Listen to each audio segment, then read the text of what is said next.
नमस्कार दोस्तों। आज की कहानी मुंशी प्रेमचंद की घर जमाई। तो ये कहानी शुरू करते हैं।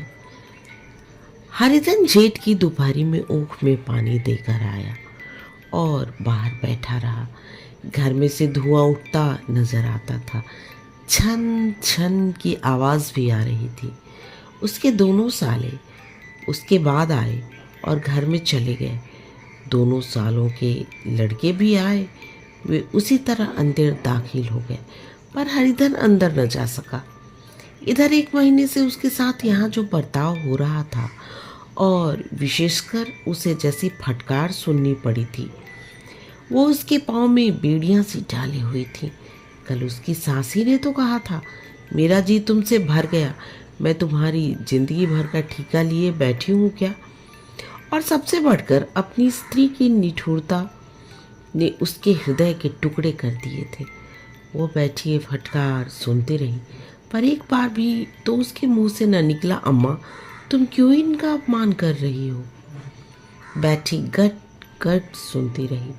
शायद मेरी दुर्गति पर खुश हो रही थी। इस घर में वह कैसे जाए? क्या फिर वही गालियाँ खाने, वही फटकार सुनने के लिए? और आज इस घर में जीवन के 10 साल गुजर जाने पर यह हाल हो रहा है। मैं किसी से कम काम करता हूँ? दोनों साले मीठी नींद सोते रहते हैं और मैं बैलों को सानी पानी देता हूँ, छांटी काटता हूँ। यहाँ तक लोग पल पल पर चिलम पीते हैं। मैं आंखें बंद किए अपने काम में लगा रहता हूँ। संध्या समय घर वाले गाने बजाने चले जाते हैं। मैं घड़ी रात तक गाय भैंसे दूहता हूँ। उसका यह पुरस्कार मिल रहा है कि कोई खानों को भी नहीं पूछता, उल्टे और गालियाँ मिलती हैं। उसकी स्त्री घर में से डोल लेकर निकली और बोली, जरा से कुएं में खींच लो, एक बूंद पानी नहीं है। हरिधन ने डोल लिया और कुएं से पानी भर लाया। उसे जोर की भूख लगी थी। समझा आप खाने को बुलाने आएगी, मगर स्त्री डोल लेकर अंदर गई तो वहीं की होकर रह गई। हरिधन थका मांदा क्षुधा से व्याकुल पड़ा सो रहा। सहसा उसकी स्त्री गुमानी ने आकर उसे जगाया। हरिधन ने पड़े पड़े कहा, क्या है? क्या पड़ा ही न रहने देगी या और पानी चाहिए? गुमानी कटु स्वर में बोली, गुर्राते क्या हो, खाने को बुलाने आई हूँ। हरिधन ने देखा उसके दोनों साले और बड़े साले के दोनों लड़के भोजन किए चले जा रहे हैं।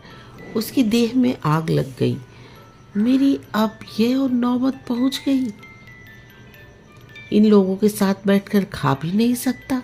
ये लोग मालिक हैं, मैं इनकी जूठी थाली चाटने वाला हूँ। मैं इनका कुत्ता हूँ जिसे खाने के बाद टुकड़ा रोटी डाल दी जाती है। यही घर है जहाँ आज से 10 साल पहले उसका कितना आदर सत्कार होता था। साले गुलाम बने रहते थे, सास मुँह जोती रहती थी, स्त्री पूजा करती थी। तब उसके पास रुपए थे, जायदाद थी। अब वो दरिद्र है। उसकी सारी जायदाद को इन्हीं लोगों ने कूड़ा कर दिया। अब उसे रोटियों के लिए भी लाले हैं। उसके जी में एक ज्वाला सी उठी कि उसी वक्त अंदर जाकर सास को और साली को भिगो भिगो कर लगाए, पर जब्त करके रह गया। पड़े पड़े बोला, मुझे भूख नहीं है, आज न खाऊंगा। गुमानी ने कहा, न खाओगे मेरी बला से? हाँ, नहीं तो खाओगे तुम्हारे ही पेट में जाएगा, कुछ मेरे पेट में थोड़े ही चला जाएगा। हरिधन का क्रोध आंसू बन गया। ये मेरी स्त्री है जिसके लिए मैंने अपना सर्वस्व मिट्टी में मिला दिया। मुझे उल्लू बनाकर ये सब अब निकाल देना चाहते हैं। वह अब कहाँ जाए, क्या करे? उसकी सास आकर बोली, चलकर खा क्यों नहीं लेते जी? रूठते किस पर हो? यहाँ तुम्हारे नखरे सहने का बूता किसी में नहीं है। जो देते हैं वो मत देना, और क्या करोगे? तुमसे बेटी ब्याही है, कुछ तुम्हारी जिंदगी का ठेका नहीं लिया है। हरिधन ने मर्माहत होकर कहा, हाँ अम्मा, मेरी भूल थी कि मैं यही समझ रहा था। अब मेरे पास क्या है, तुम मेरी जिंदगी का ठेका लोगी? जब मेरे पास धन भी था तब सब कुछ आता था, अब दरिद्र हो, तुम क्यों बात पूछोगी? बूढ़ी सास भी मुंह फुलाकर भीतर चली गई। बच्चों के लिए बाप एक फालतू सी चीज, एक विलास की वस्तु है, जैसे घोड़े के लिए चने या बाबू के लिए मोहन भोग। रोटी दाल मोहन भोग उम्र भर न मिले तो किसका नुकसान है, मगर एक दिन रोटी दाल के दर्शन न हो तो फिर देखिए क्या हाल होता है। पिता के दर्शन कभी कभी शाम सवेरे हो जाते हैं। वो बच्चे को उछालता है, दुलारता है, कभी गोद में लेकर या उंगली पकड़कर सैर कराने ले जाता है, और बस यही उसके कर्तव्य की इति है। वह परदेश चला जाए, बच्चे को परवाह नहीं होती, लेकिन माँ तो बच्चों का सर्वस्व है। बालक एक मिनट के लिए भी उसका वियोग नहीं सह सकता। पिता कोई हो, उसे परवाह नहीं, केवल एक उछालने कूदाने वाला आदमी होना चाहिए। लेकिन माता तो अपनी ही होनी चाहिए, 16 आने अपनी, वही रूप, वही रंग, वही प्यार, वही सब कुछ। वह अगर नहीं है तो बालक के जीवन का स्रोत मानो सूख जाता है। फिर वह शिव का नंदी है जिस पर फूल या जल चढ़ाया जाना लाजमी नहीं, अख्तियारी है। हरिधन की माता का आज 10 साल हुए देहांत हो गया था। उस वक्त उसका विवाह हो चुका था। वो 16 साल का कुमार था। पर माँ के मरते ही उसे मालूम हुआ कि मैं कितना निसहाय हूँ, जैसे उस घर पर उसका कोई अधिकार ही न रहा हो। बहनों के विवाह हो चुके थे, भाई कोई दूसरा न था। बेचारा अकेले घर में जाते ही भी डरता था। माँ के लिए रोता था, पर माँ की परछाई से डरता था। जिस कोठरी में उन्होंने देह त्याग किया था, उधर वो आंखें तक न उठाता। घर में एक बुआ थी, वो हरिधन का बहुत दुलार करती। हरिधन को अब दूध ज़्यादा मिलता, काम भी कम करना पड़ता। बुआ बार बार पूछती, बेटा कुछ खाओगे? बाप भी अब उसे ज़्यादा प्यार करता। उसके लिए अलग एक गाय मंगवा दी। कभी कभी उसे कुछ पैसे देता कि जैसे चाहे खर्च करे, पर इन मरहमों से वो घाव न पूरा होता जिसने उसकी आत्मा को हत कर दिया था। वो दुलार और प्यार उसे बार बार माँ की याद दिलाता। माँ की घुड़कियों में जो मज़ा था, वो क्या इस दुलार में था? माँ से मांग कर, लड़ कर, ठुनक कर, रूठ कर लेने में जो आनंद आता था, वो क्या इस भिक्षादान से था? पहले वह स्वस्थ था, मांग मांग कर खाता था, लड़ लड़ कर खाता। अब वो बीमार था। अच्छे से अच्छे पदार्थ उसे दिए जाते थे, पर भूख न थी। साल भर तक वह इस दशा में रहा। फिर दुनिया बदल गई। एक नई स्त्री, जिसे लोग उसकी मादा कहते थे, उसके घर में आई और देखते देखते एक काली घटा की तरह उसके समुचित भूमंडल पर छा गई। सारी हरियाली, सारे प्रकाश पर अंधकार का पर्दा पड़ गया। हरिधन से इस नकली माँ के साथ रहा न गया, कभी उसके पास गया तक नहीं। एक दिन घर से निकला और ससुराल चला आया। बाप ने बार बार बुलाया, पर उसके जीते जी वह फिर उस घर में न गया। जिस दिन उसके पिता के देहांत की सूचना मिली, उसे एक प्रकार का ईर्ष्या में हर्ष हुआ। उसकी आंखों से आंसू की एक बूंद भी न आई। इस नए संसार में आकर हरिधन को एक बार फिर मातृ स्नेह का आनंद मिला। उसका सास ने ऋषि वरदान की भांति उसके शून्य जीवन को विभूतियों से परिपूर्ण कर दिया। मरुभूमि में हरियाली उत्पन्न हो गई। सालियों के चुहल में, सास के स्नेह में, सालों के वाक विलास में और स्त्री के प्रेम में उसके जीवन की सारी आकांक्षाएं पूरी हो गई। सास कहती, बेटा तुम इस घर को अपना ही समझो, तुम ही मेरी आँख के तारे हो। वह उससे अपनी लड़की की, बहुओं की शिकायत करती। वो दिल में समझता था, सास मुझे अपने बेटों से भी ज़्यादा प्यार करती है। बाप के मरते ही वो घर गया और अपने हिस्से की जायदाद को कूड़ा करके रुपए की थैली लिए फिर आ गया। अब उसका दूना आदर सत्कार होने लगा। उसने अपनी सारी संपत्ति सास के चरणों पर अर्पित करके अपने जीवन को सार्थक कर लिया। अब तक उसे कभी कभी घर की याद आ जाती थी, अब भूल कर भी उसकी याद ना आती। मानो उसके जीवन का कोई भीषण कांड था जिसे भूल जाना ही उसके लिए अच्छा था। वो सबसे पहले उठता, सबसे ज़्यादा काम करता। उसका मनोयोग, उसका परिश्रम देखकर गांव के लोग दांते तले उंगली दबाते थे। उसके ससुर क्या भाग बखानते जिसे ऐसा दामाद मिल गया। लेकिन ज्यों ज्यों दिन गुजरते गए उसका मान सम्मान घटता गया। पहले देवता था, फिर घर का आदमी, अंत में घर का दास हो गया। रोटियों में भी बाधा पड़ गई, अपमान होने लगा। अगर घर के लोग भूखे मरते और साथ में उसे भी मरना पड़ता तो उसे जरा भी शिकायत न होती। लेकिन जब वो देखता और लोग मूँछों पर ताव दे रहे हैं, केवल मैं ही दूध की मक्खी बना दिया गया हूँ, तो उसके अंतस्थल से एक लंबी ठंडी आह निकल आती। अभी उसकी उम्र कुल 25 साल की ही तो थी। इतनी उम्र इस घर में कैसे गुजरेगी। और तो और उसकी स्त्री ने भी आंखें फेर ली। यह उस विपत्ति का सबसे क्रूर दृश्य था। हरिधन तो उधर भूखा प्यासा चिंता दाह में जल रहा था। इधर घर में सास जी और दोनों सालों में बातें हो रही थी। गुमानी भी हमें मिलाती जाती थी। बड़े साले ने कहा, हम लोगों की बराबरी करते हैं, ये नहीं समझते कि किसी ने उनकी जिंदगी भर का बीड़ा थोड़ी ही लिया है। 10 साल हो गए, इतने दिनों में क्या 2-3 हजार ना हड़प गए होंगे। छोटे साले बोले, मजूर हो तो आदमी के घुड़के भी, डांटे भी, अब इनसे कोई क्या कहे। न जाने इनसे कब पिंड छूटेगा भी या नहीं। अपने दिल में समझते होंगे मैंने 2000 रुपये नहीं दिए हैं। यह नहीं समझते कि उनको 2000 कब के उड़ चुके। 1.25 सेर तो 1 जून को चाहिए। सास ने गंभीर भाव से कहा, बड़ी भारी खुराक है। गुमानी माता के सिर से जू निकाल रही थी।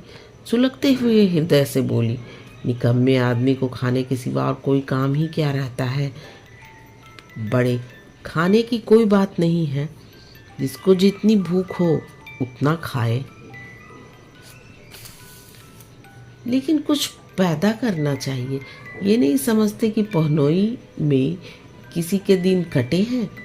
छोटे, मैं तो एक दिन कह दूंगा, अब आप अपनी राह लीजिए, आपका कर्जा नहीं खाया है। गुमानी घर वालों को ऐसी ऐसी बातें सुनकर अपने पति से द्वेष करने लगी थी। अगर वह बाहर से 4 पैसे लाता तो इस घर में उसका कितना मान सम्मान होता। वो भी रानी बनकर रहती। न जाने क्यों कहीं बाहर जाकर कमाते नहीं। इनकी नानी मरती है। गुमानी की मनोवृत्तियाँ अभी तक बिल्कुल बालपन की थी। उसका अपना कोई घर न था। उसे घर का हित अनहित उसके लिए ही प्रधान था। वो भी उन्हीं शब्दों पर विचार करती, इस समस्या को उन्हीं आंखों से देखती जैसे उसके घर वाले देखते थे। सच तो है, 2000 रुपये में क्या किसी को मोल ले लेंगे। 10 साल में 2000 रुपये होते ही क्या है। 200 ही तो साल भर के हुए। क्या 2 आदमी साल भर में 200 भी ना खाएंगे। फिर कपड़े लत्ते दूध घी सभी कुछ तो है। 10 साल हो गए, एक पीतल का छल्ला नहीं बना। घर से निकलते तो जैसे इनके प्राण निकलते हैं। जानते हैं जैसे पहले पूजा होती थी वैसे ही जन्म भर होती रहेगी। ये नहीं सोचते कि पहले और बात थी, अब और बात है। बहू ही पहले ससुराल जाती है तो उसका कितना महात्म होता है। उसकी डोली से उतरते ही बाजे बजते हैं। गांव मोहल्ले की औरतें उसका मुंह देखने आती हैं, रुपए देती हैं। बहनों उसे घर घर के अच्छे खाने को मिलता है, अच्छा पहनने को। कोई काम नहीं लिया जाता। लेकिन 6 महीने बाद कोई उसकी बात भी नहीं पूछता। वह घर भर की नौकरानी हो जाती है। उसके घर में मेरी तो यही गति होती। फिर काहे का रोना। जो यह कहो कि मैं तो काम करता हूँ तो तुम्हारी भूल है। मजूर की और बात है। उसे आदमी डांटता भी है, मारता भी है। जब चाहता है रखता है, जब जी चाहता है निकाल देता है। कसकर काम लेता है। यह नहीं कि जब जी में आया कुछ काम किया, जब आया पढ़कर सो रहे। हरिधन भी पड़ा अंदर ही अंदर सुलग रहा था कि दोनों साले बाहर आए और बड़े साहब बोले, भैया उठो, तीसरा पहर ढल गया, कब तक सोते रहोगे। सारा खेत पड़ा हुआ है। हरिधन चट उठ बैठा और तीव्र स्वर में बोला, क्या तुम लोगों ने मुझे उल्लू समझ लिया है? दोनों साले हक्का बक्का हो गए। जिस आदमी ने कभी जुबान नहीं खोली, हमेशा गुलामों की तरह हाथ बांधे हाजिर रहा, वो आज एकाएक कितना आत्माभिमानी हो जाए, ये उनको चौंका देने के लिए काफ़ी था। कुछ जवाब न सूझा।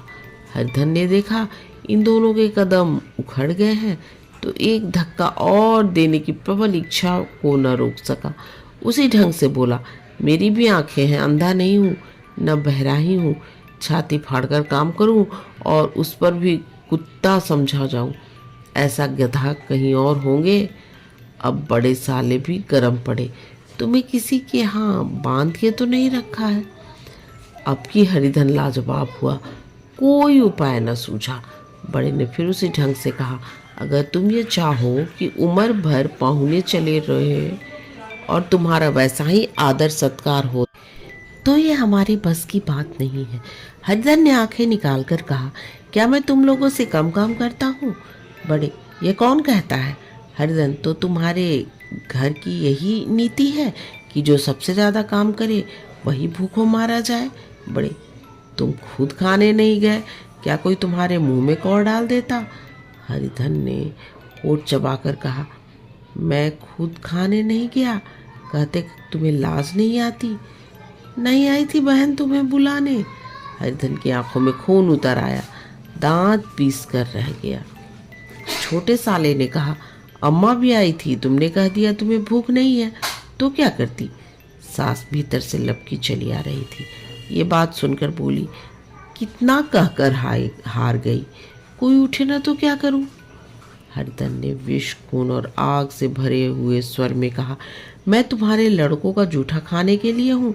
मैं कुत्ता हूँ कि तुम लोग खाकर मेरे सामने रूखी रोटी फेंक दो और वही टुकड़ा मैं खाता रहूं?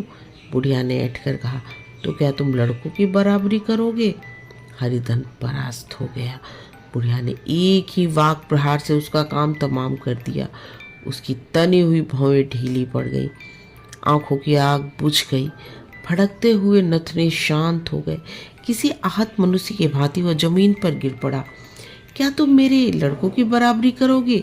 ये वाक्य एक लंबे भाले की तरह उसके हृदय में चुभता चला जाता था। न हृदय का अंत था, न उस भाले का। सारे घर ने खाना खाया, पर हरिधन न उठा। सास ने मनाया, सालियों ने मनाया, ससुर ने बनाया, दोनों साले मनाकर हार गए। हरिधन न उठा। वहाँ द्वार पर एक टाट पड़ा था, उसे उठाकर सबसे अलग कुएं पर ले गया और जगत पर बिछाकर पड़ गया। रात भीग चुकी थी। अनंत आकाश में उज्जवल तारे बालकों की भांति क्रीड़ा कर रहे थे। कोई नाचता था, कोई उछलता था, कोई हंसता था, कोई आंखें भींच कर फिर खोल देता था। रह रहकर कोई साहसी बालक सपाटा भर कर एक पल में उस विस्तृत क्षेत्र को पार कर लेता था और न जाने कहाँ चला जाता था। हरिधन को अपना बचपन याद आया, जब वो भी इसी तरह क्रीड़ा करता था। उसकी बाल स्मृतियाँ उन्हीं चमकीले तारों की भांति प्रज्वलित हो गई। अपना छोटा सा घर, वो आम का बाग जहाँ वह कैरियाँ चुराया करता था, वह मैदान जहाँ वह कबड्डी खेला करता था, सब उसको याद आने लगे। फिर अपनी स्नेहमयी माता की सदैव मूर्ति उसके सामने खड़ी हो गई। उन आँखों में कितनी करुणा थी, कितनी दया थी। उसे ऐसा जान पड़ा मानो माता आंखों में आंसू भरे उसे छाती से लगा लेने के लिए हाथ फैलाए उसकी ओर चली आ रही है। वो उस मधुर भावना में अपने को भूल गया। ऐसा जान पड़ा मानो माता ने उसे छाती से लगा लिया है और उसके सिर पर हाथ फेर रही है। वो रोने लगा, फूट फूट कर रोने लगा। उसी आत्म सम्मोहित दशा में उसके मुंह से यह शब्द निकले, अम्मा तुमने मुझे इतना भुला दिया। देखो तुम्हारे प्यारे लाल की क्या दशा हो रही है। कोई से पानी को भी नहीं पूछता। क्या जहाँ तुम हो वहाँ मेरे लिए जगह नहीं है? सहसा गुमानी ने आकर पुकारा, क्या सो गए तुम? किसी को ऐसी राक्षसी नींद ना आए, चलकर खा क्यों नहीं लेती? कब तक कोई तुम्हारे लिए बैठा रहे? हरिधन उस कल्पना जगत से क्रुद्ध प्रत्यक्ष में आ गया। वही कुएं की जगत थी, वही फटा हुआ टाट और गुमानी सामने खड़ी कह रही थी, कब तक कोई तुम्हारे लिए बैठा रहे? हरिधन उठ बैठा। मानो तलवार म्यान से निकाल कर बोला, भला तुम्हें मेरी सुध तो आई? मैंने तो कह दिया था मुझे भूख नहीं है। गुमानी, तो कै दिन तक न खाओगे? अब इस घर का पानी भी न पीऊंगा। तुम्हें मेरे साथ चलना है या नहीं? दृढ़ संकल्प से भरे हुए इन शब्दों को सुनकर गुमानी सहम उठी, बोली, कहाँ जा रहे हो? हरिधन ने मानो नशे में कहा, मुझे तुमसे क्या मतलब, मेरे साथ चलोगी या नहीं? फिर पीछे से न कहना मुझे कहा नहीं। गुमानी आपत्ति के भाव से बोली, तुम बताते क्यों नहीं कहाँ जा रहे हो? तुम मेरे साथ चलोगी या नहीं? जब तक तुम बता न दोगे मैं न जाऊंगी। तो मालूम हो गया तुम नहीं जाना चाहती।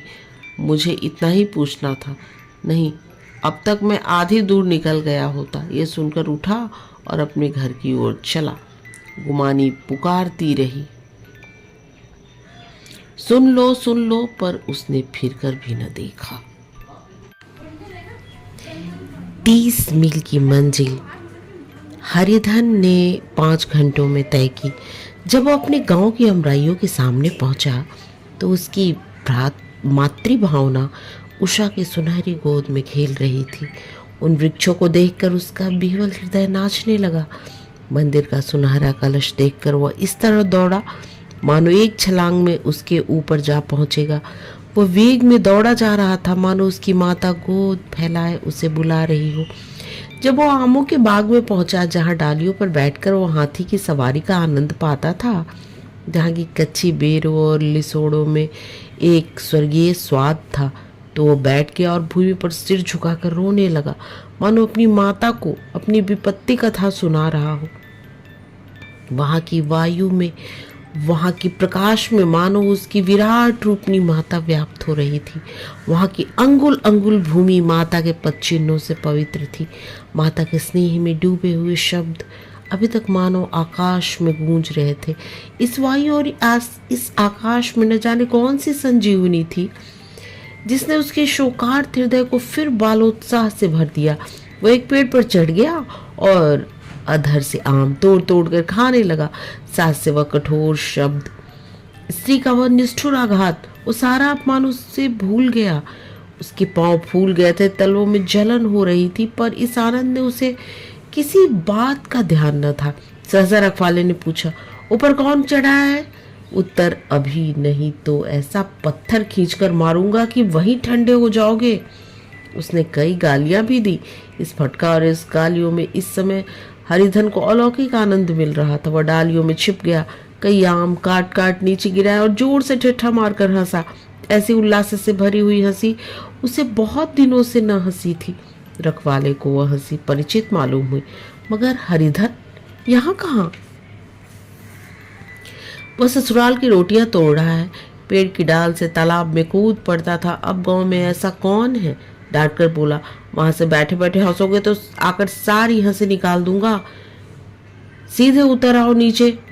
वो गालियां देते जा रहा था और एक गुठली आकर उसके सिर पर लगी। सिर सहलाता हुआ बोला, ये कौन शैतान है? नहीं मानता? ठहर तो, मैं आकर तेरी खबर लेता हूँ। उसने अपनी लकड़ी नीचे रख दी और बंदर की तरफ चटपट ऊपर चढ़ गया। देखा तो हरिधन बैठा मुस्कुरा रहा है। चकित होकर बोला, अरे हरिधन, तुम यहाँ कब आए? इस पेड़ पर कब से बैठे हो? दोनों बचपन के सखा वहीं गले मिले। यहाँ अब आए? चलो घर चलो। भले आदमी, क्या वहाँ आम भी मैसर न होते थे? हरिधन ने मुस्कुरा कर कहा, मंगरू, इन आमों में जो स्वाद है वो और कहीं के आमों में नहीं है। गांव का क्या रंग ढंग है मंगरू, सब चैन में है भैया। तुमने तो जैसे नाता ही तोड़ लिया। इस तरह कोई अपना गांव घर छोड़ जाता है? जब से तुम्हारे दादा मरे सारी गृहस्थी चौपट हो गई है। 2 छोटे छोटे लड़के हैं, उनके किए क्या होता है? हरिधन, अब उस गृहस्थी से क्या वास्ता है भाई? मैं तो अपना ले दे चुका। मजूरी तो मिलेगी ना, तुम्हारे गैया ही चरा दिया करूँगा। मुझे खाने को दे देना। मंगरू ने अविश्वास के भाव से कहा, अरे भैया कैसी बातें करते हो? तुम्हारे लिए जान हाजिर है। क्या ससुराल में अपने रहोगे? कोई चिंता नहीं, पहले तो तुम्हारा घर ही है, उसे संभालो। छोटे छोटे बच्चे हैं, उनको पालो। तुम नई अम्मा से नाहक डरते हो, बड़ी सीधी है बेचारी। बस अपनी माँ समझो, तुम्हें पाकर तो निहाल हो जाएगी। अच्छा घरवाली की को भी तो लाओगे। हरिधन, उसका अब मुंह न देखूंगा, मेरे लिए वो मर गई। मंगरू, तो दूसरी सगाई कर लो, अब की ऐसी मेहरिया ला दूंगा कि उसके पैर धो धो पियोगे। लेकिन कहीं पहले भी की तरह वाली आ गई तो? हरिधन, वह ना आएगी। हरिधन अपने घर पहुंचा तो दोनों भाई भैया आए कहकर भीतर दौड़े और माँ को खबर दी। इस घर में कदम रखते ही हरिधन को ऐसी शांत महिमा का अनुभव हुआ मानो अपनी माँ की गोद में बैठा हुआ है। इतने दिनों ठोकर खाने से उसका हृदय कोमल हो गया था। जहाँ पहले अभिमान था, आग्रह था, हेकड़ी थी, वहाँ अब निराशा थी, पराजय और याचना थी। बीमारी का जोर कम हो चला था। अब उस पर मामूली दवा भी असर कर सकती थी। किले की दीवारें छिद चुकी थी। अब उसमें घुस जाना असाध्य न था। वही घर जिससे वह एक दिन पहले विरक्त हो गया था, अब गोद फैलाए उसे आश्रय देने को तैयार था। हरिधन का निर्लंब मन यह आश्रय पाकर मानो तृप्त हो गया। शाम को भी माता ने कहा, बेटा तुम घर आ गए हमारे धन भाग, अब इन बच्चों को पालो। माँ का नाता न सही, बाप का नाता तो है ही। मुझे एक रोटी दे देना, खाकर एक कोने में पड़ी रहूंगी। तुम्हारी अम्मा से मेरी बहन का नाता है, उस नाते से तुम मेरे लड़के होते हो। हरिधन ने मातृविवल आंखों से भी माता के रूप में अपनी माता के दर्शन किए। घर के एक कोने में मातृ स्मृतियों की छटा चांदनी की भांति छिटकी हुई थी। भी माता का प्रौढ़ मुखमंडल भी उसी छटा से रंजित था। दूसरे दिन हरिधन फिर कंधे पर हल रखकर खेत को चला। उसके मुख पर उल्लास था और आंखों में गर्व। अब वो किसी का आश्रित नहीं, आश्रयदाता था। किसी के द्वार का भिक्षुक नहीं, घर का रक्षक था। एक दिन उसने सुना गुमानी ने दूसरा घर कर लिया। माँ से बोला, तुमने सुना काकी, गुमानी ने घर कर लिया? काकी ने कहा, घर क्या कर लेगी, ठट्ठा है, बिरादरी में ऐसा अंधेर, पंचायत नहीं अदालत तो है। हरिधन ने कहा, नहीं काकी, बहुत अच्छा हुआ, ला महावीर जी को लड्डू चढ़ाऊं। मैं तो डर रहा था कहीं मेरे गले ना आ पड़े। भगवान ने मेरी सुन ली। मैं वहां से यही ठान कर चला था, अब उसका मुंह न देखूंगा। कहानी समाप्त। दोस्तों, कहानी सुनने और अपना कीमती समय देने के लिए आप सबका बहुत बहुत धन्यवाद।